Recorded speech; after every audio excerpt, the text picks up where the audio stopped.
नमस्कार, आप देख रहे हैं राजीव टाइम्स। आपके साथ मैं हूं आराधना नामदेव। रुक करते हैं खबरों की ओर। इंदौर के परदेशीपुरा थाना क्षेत्र में एक युवक की गला रेत कर हत्या कर दी गई। यह वारदात डमरू उस्ताद चौराहे के पास गली नंबर 6 में हुई। सूचना पर मौके पर पहुंची पुलिस ने शव को पोस्टमार्टम के लिए अस्पताल भेज दिया है। मृतक की पहचान गणेश नगर निवासी श्रीनाथ विनोद राठौर के रूप में हुई है। पुलिस के मुताबिक विनोद पहले इसी इलाके में रहता था और उसके पिता का पहले ही निधन हो चुका है। वह अपनी मां के साथ गणेश नगर में रहता था। थाना प्रभारी पंकज द्विवेदी ने बताया कि हत्या एक युवक द्वारा की गई है। हत्या के पीछे का कारण अभी स्पष्ट नहीं है, लेकिन प्रारंभिक जांच में आपसी विवाद की संभावना जताई जा रही है। पुलिस ने जांच तेज कर दी है और जल्द ही आरोपी को गिरफ्तार करने का आश्वासन दिया है। ये अभी करीबन 20-25 मिनट पहले की बात है। सूचना प्राप्त हुई थी कि यहाँ पर चक्के वाली गली के पास चाकूबाजी हुई है। तो यहाँ आए तो अज्ञात जो व्यक्ति है जो घायल था उसको काफ़ी ज़्यादा चोट लगी हुई थी, तो उसको अस्पताल पहुँचाया गया। अस्पताल पहुँचाया तब तक वो आइडेंटिफाई नहीं हो पाया और वहाँ पर उसकी डेथ हो गई। अब धीरे धीरे जैसे ही हमने उसको जो है फ़ोटो आसपास सर्कुलेट किए तो उसका पता चला है अज्ञात व्यक्ति विनोद राठौर उसका नाम है। पहले एक चक्के वाली गली में रहता था, अभी ये गणेश नगर में कहीं पर रह रहा है। तो मृतक के बारे में तो पता चल गया है और घटना क्यों हुई और किसने घटना कारित करी इसको लेकर हम सीसीटीवी फुटेज वगैरह दिखवा रहे हैं और उसके आधार पर शीघ्र ही पता चलेगा तो हम उसको आगे कार्रवाई करने के बाद आप लोगों को। रुक करते अगली खबर की ओर, जहां पूर्व प्रधानमंत्री डॉक्टर मनमोहन सिंह नहीं रहे। 92 साल की उम्र में उनका दिल्ली एम्स में निधन हो गया। अब कल सुबह 28 दिसंबर को 8 बजे मनमोहन सिंह का पार्थिव शरीर आम जनता के दर्शनों के लिए कांग्रेस मुख्यालय ले जाया जाएगा। इसके बाद 8:30 बजे से लेकर 9:30 बजे तक अंतिम दर्शन होंगे और फिर पार्थिव शरीर को अंतिम यात्रा पर ले जाया जाएगा।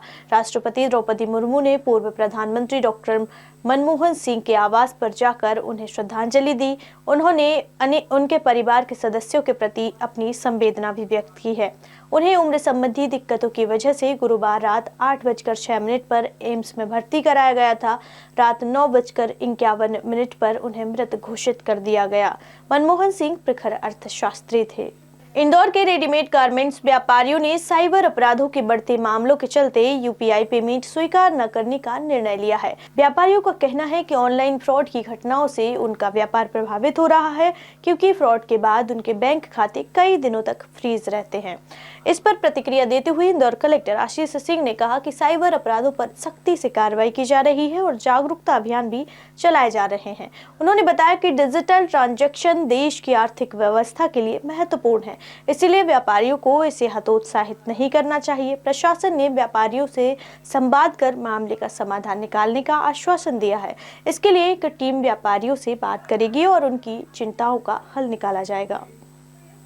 देखिए, इसमें जैसे ही कोई साइबर फ्रॉड की शिकायत आती है, लगातार पुलिस की तरफ से बहुत त्वरित कार्रवाइयां करी जा रही हैं। शासन इसको लेके बहुत गंभीर है। निश्चित रूप से यूपीआई पेमेंट को लेके कुछ इस तरीके से चीज चल रही है, लेकिन 1 या 2 ट्रांजैक्शन के कारण पूरी तरीके से डिजिटल ट्रांजैक्शन को या यूपीआई को ये कह देना कि वो ठीक नहीं है, मुझे लगता है गलत है। हम लोगों को जागरूकता के साथ में, जिम्मेदारी के साथ में इसका प्रयोग करना चाहिए और अगर कोई भी इस प्रकार की शिकायतें आएंगी तो उन पर कड़ी कार्रवाई। पूर्व प्रधानमंत्री डॉक्टर मनमोहन सिंह के निधन पर देश में राजकीय शोक घोषित किया गया। इस दौरान कांग्रेस ने इंदौर के कृष्णपुरा छतरी पर भाजपा सरकार के खिलाफ विरोध प्रदर्शन किया। कांग्रेस कार्यकर्ताओं ने भाजपा का दुपट्टा पहनकर नाटकीय अंदाज में सरकार की विफलताओं पर व्यंग्य किया। इस प्रदर्शन ने राज्य के शोक की गरिमा को लेकर सवाल खड़े किए, जिसे अनुचित माना जा रहा है। कांग्रेस पार्टी जिंदाबाद, कांग्रेस पार्टी जिंदाबाद, बीजेपी के पुतल हाय हाय हाय हाय, भाजपा सरकार हाय हाय हाय हाय हाय हाय, भाजपा सरकार हाय हाय हाय हाय हाय। इंदौर में रामकथा के दौरान दिगंबर जैन संत विनम्र सागर महाराज ने हम दो हमारे दो नारे को हिंदू आबादी घटाने वाला नारा बताया। उन्होंने कहा कि यह नारा पूर्व प्रधानमंत्री इंदिरा गांधी ने दिया था, जिसे हिंदुओं ने अपनाया है, लेकिन अन्य धर्मों में हम दो हमारे आठ जैसे नारे आज भी चल रहे हैं। संत विनम्र सागर ने भारत में आदिवासियों के धर्मांतरण और उन पर्वों पर भी टिप्पणी की जो यहाँ मनाए जाते हैं, जबकि उनके गुरु इस धरती पर जन्मे नहीं थे। उन्होंने यह भी कहा कि भारत में हिंदुओं की आबादी घट रही है और एक दिन ऐसा आएगा जब एक ऑर्डर पर अन्य समुदाय अपनी सरकार बना लेंगे। यह बयान जैन संत के पूर्व बयानों के संदर्भ में भी देखा जा रहा है, जिसमें उन्होंने प्रयागराज में मुस्लिमों के प्रवेश का विरोध किया था और कथावाचक धीरेन्द्र कृष्ण शास्त्री बागेश्वर सरकार के विवादास्पद बयान का भी समर्थन किया था। इसके पहले वो नारा नहीं निकला बंधुओं, इतिहास को थोड़ा टटोल के देखिएगा। सारे हिंदुओं ने इस बात को दिल से स्वीकार कर लिया, हम दो हमारे दो। हरि दीवाल वालों ने स्वीकार नहीं किया, उनके हम दो हमारे 8 होते हैं और आगे चल करके वर्चस्व किसका होगा? हम दो हमारे दो का। अब तो हम दो हमारे दो का नारा भी नहीं रहा। फिर बीच में एक और नारा आया, जब हस्बैंड वाइफ का 2 चित्र दिखाते थे, उसके बीच में एक बच्चा दिखाया और बच्चा दोनों हाथ एक मम्मी को पकड़ाया है, एक पापा को पकड़ाया है। ये चित्र निकला, ये चित्र बता गया कि भैया अब हम दो हमारे दो भी नहीं, अब हम दो और हमारा एक ही पप्पू ठीक है। तो बीच में एक पप्पू आ गया और फिर हम दो हमारे दो से एक में आ गए अपन।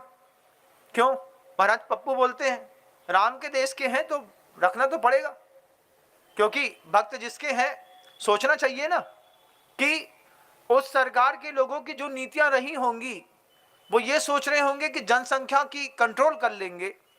जनसंख्या की कंट्रोल ना करके जब हमने हम दो हमारे दो के नारे को स्वीकार किया, हम दो हमारे के बीच में एक 1 चाइल्ड पॉलिसी आ गई, इस राम का प्रवाह बाधित हो गया। हरि दीवाल वालों के पूरे विश्व में 50 देश हैं, क्रिश्चियंस के 100 देश हैं। हिंदू का क्या है? हिंदू का हिंदुस्तान है। तो क्या पूरा हिंदुस्तान तुम्हारा है? तुमको विश्वास है कि पूरे हिंदुस्तान में सिर्फ हिंदू छाए हैं और छाए रहेंगे? आंख खोल के देखना, आंखें फटी की फटी रह जाएंगी। वहीं रुक करते अगली खबर की ओर, जहां इंदौर में लोकायुक्त इकाई ने एक महत्वपूर्ण कार्रवाई करते हुए सहायक दरोगा रोहित पटरौड़ को 5,000 रुपए की रिश्वत लेते हुए रंगे हाथों गिरफ्तार किया है। यह कार्रवाई वार्ड 79 जोन क्रमांक 21 विदुर नगर इंदौर में रेड कीपर के पद पर कार्यरत यश चावरे की शिकायत के बाद की गई। शिकायत के मुताबिक आरोपी ने चावरे से नवंबर और दिसंबर 2024 के वेतन निकालने और रेड कीपर के पद पर रहते हुए ड्राइवरी करवाने के बाद 5,000 रुपए की रिश्वत मांगी थी। सत्यापन के बाद शिकायत सही पाए जाने पर लोकायुक्त टीम ने आरोपी के खिलाफ भ्रष्टाचार निवारण संशोधन अधिनियम 2018 की धारा 7 के तहत कार्रवाई की। इस कार्रवाई में ट्रैप दल के सदस्य निरीक्षक राहुल गजभिये, निरीक्षक श्रीमती रेणु अग्रवाल, आरक्षक राकेश मिश्रा, आरक्षक विजय कुमार, आरक्षक शिव पारासर और आरक्षक अनिल परमार शामिल थे। आवेदक यश चावड़े है, जोन क्रमांक 21 विदुर नगर निगम इंदौर में। इनके द्वारा सहायक दरोगा जो है रोहित पटरौड़, इनके विरुद्ध शिकायत की थी श्रीमान पुलिस अधीक्षक राजेश साय महोदय से कि इनका माह नवंबर दिसंबर का वेतन निकालने और इनको ड्राइवरी के पद पर रखने के लिए उनके द्वारा 5,000 रुपये रिश्वत राशि की मांग की जा रही थी। शिकायत का हमारे द्वारा सत्यापन किया गया। सत्यापन सही पाए जाने पर आज दिनांक को आरोपी राजेश पटरौड़ को 5,000 रुपये की रिश्वत राशि देते हुए हमारे द्वारा ट्रेप किया गया। इस बुलेटिन में फिलहाल इतना ही। देश दुनिया की तमाम खबरें देखने के लिए देखते रहिए राजीव टाइम्स। नमस्कार।